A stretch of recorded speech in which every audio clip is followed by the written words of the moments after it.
안녕하세요. 사랑하는 성도 여러분들, 주님의 이름으로 여러분들을 문안합니다. 오늘은 고린도후서 10장 1절부터 3절까지의 말씀에 대해 함께 생각해 보도록 하겠습니다. 우리는 어떻게 보면 대혐오의 시대, 또 극과 극이 부딪히는 시대를 살아가고 있는지도 모르겠습니다. 어떤 사안에 대해서 논쟁을 하고 이야기를 나눈다는 것이 그렇게 쉽지 않습니다. 자신의 생각과 의견을 관철시키기 위해서 목소리를 높이는 경우가 굉장히 많고요. 또 그런 태도를 견지하다 보면 서로의 감정이 상하기도 하고, 오히려 긍정적인 이야기를 하기 위해서 대화를 시작했다가 나중에 싸움으로 번져서 둘 사이의 관계가 완전히 깨어지는 그런 모습도 종종 보게 됩니다. 직장에서도, 또 가족 간에서도, 친구 관계에 있어서도, 또 지인 관계에 있어서도 인간관계라는 것은 참 어려운 것 같아요.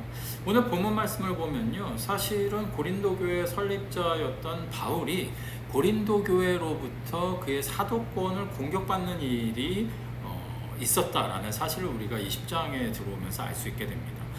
이전에 우리가 함께 배웠던 9장까지의 내용이 연보와 이런 내용에 대해서 굉장히 긍정적으로 바울이 고린도 교회 감사를 표현하고 또 조심스럽게 여러 가지 것들을 요청하는 모습을 보았다면, 이 10장의 내용은 전반적으로 사도 바울이 자신의 사도권을 지키기 위해서 때로는 굉장히 직설적이고 자신의 사도권을 변론하는 내용을 굉장히 강력하게 또 직접적으로 이야기하는 그런 모습들을, 어조가 많이 바뀐 그런 모습들을 10장에서 우리가 발견을 하게 됩니다.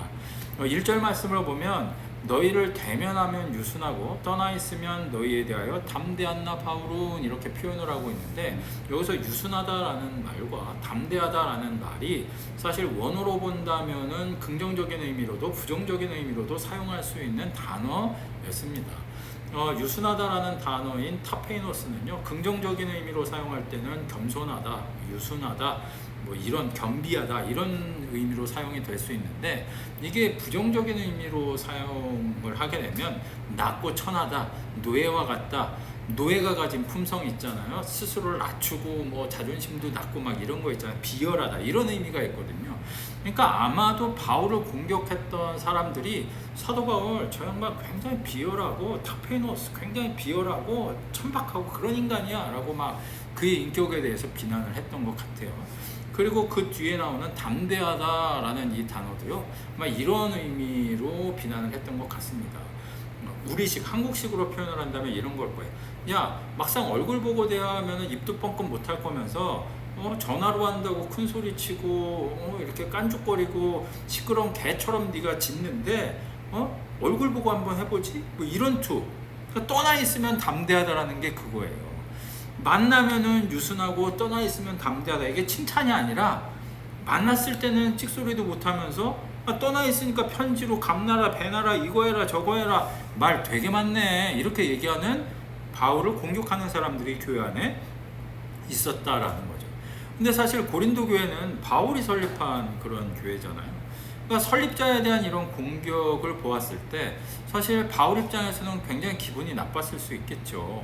그런데 바울이 지금 이렇게 편지를 써서 자신을 공격하는 사람들에 대해 지금 논박을 하고 자기 변호를 하는 이유는 기분이 나빠서라기보다는 그 다음에 나오는 구절을 보면 이제 그리스도의 온유와 관용으로 친히 너희를 권하고자 한다.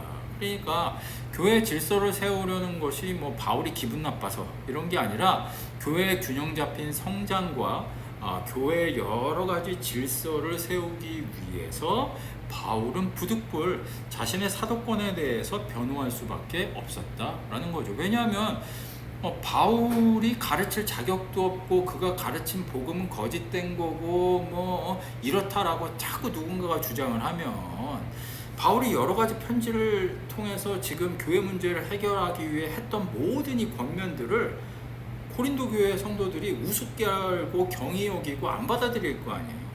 그러니까 교회 질서를 세우기 위해서라도 이것은 굉장히 현실적인 필요였다라고 우리는 보아야만 한다는 것이죠. 오늘날의 시대는 이제 권위가 무너진 시대이기 때문에 아버지에 대한 권위도, 스승에 대한 권위도, 또 교회 목사님에 대한 권위도 이전 시대와는 다르게 많이 하향 평준화됐죠. 물론 목사님들이 잘못 것을 하거나 또 윤리적으로 도덕적으로 또 교회적으로 여러 가지 뭐 문제들을 많이 일으켜서 목회자의 지위가 많이 내려온 것도 맞습니다.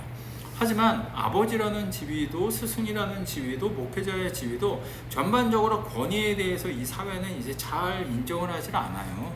또 아이들이 IT 기기라든지 아니면 이런 것들에 대해 워낙 빠르고 정보가 빠르기 때문에 어떤 의미에서 본다면 정보라는 측면만 본다면 부모 세대보다 훨씬 아이들이 앞서가고 또 많은 것들을 해나가는 그런 시대인지도 모릅니다.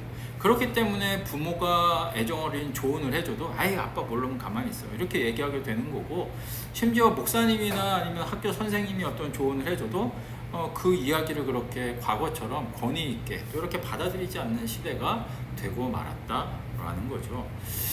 그런데 바울이 지금 이렇게 애정을 담아서 고린도 교회에다가 권면을 하는 것처럼 스승을 잃어버린 시대는요 참 비극적인 시대인 겁니다. 여러분들, 내가 어디로 가야 할지를 조언해 주는 사람이 아무도 없이 나 혼자 그것을 다 정하면서 뚜벅뚜벅 혼자 걸어가야 되는 인간은 굉장히 비참하고 외로운 인간입니다. 그게 뭐 슈퍼맨이고 니체식으로 말하면 초인처럼 보이고 뭐 의지로 세상을 극복하고 부조리한 세상을 뭐 나의 뭐 이걸로 내가 극복하는 인간처럼 보이지만 사실은 그 인간은요 되게 불쌍하고 집을 잃어버린 그런 존재와도 같아요. 그래서 우리는 사실은 권위 아래에 있을 때에 나에게 애정을 가지고 사랑을 가지고 조언해주는 사람을 가질 수 있을 때야만 행복한 인생이라고 할 수 있어요. 문제가 생겼을 때 의논할 사람이 아무도 없다. 얼마나 막막하겠습니까? 저는 여러분들이 인생을 살아가면서 그런 스승들을 또 꼭 찾았으면 좋겠습니다. 그게 뭐 고전 속에 있는 어떤 작가일 수도 있을 거고, 또 뭐 성경을 읽으면서 어떤 인물이 될 수도 있을 거고, 또 현실 세계에서도 여러분들에게 조언을 해줄 수 있는 멘토들을 여러분들이 꼭 가지셨으면 좋겠어요. 그래야 현실적인 문제들, 실제적인 문제들에 대해 조언을 얻을 수 있게 된다는 거죠. 이제 연로하신 우리 어르신들도 많이 계시지만, 아이고 내가 뭐 나이 이만큼 먹었는데 뭐 세상에 알 만큼 다 아는데, 그렇게 생각하지 마시고, 바울도 자기가 겸손하다 이렇게 얘기하고 있잖아요. 대할 때는 겸손하게 사람을 대한다 이렇게 얘기를 하고 있잖아요. 그러니 우리도 겸손한 태도를 가지고 서로가 서로의 의견을 청취하기 위해서는 내가 좀 낮아지고 겸손한 태도를 가질 필요가 있습니다.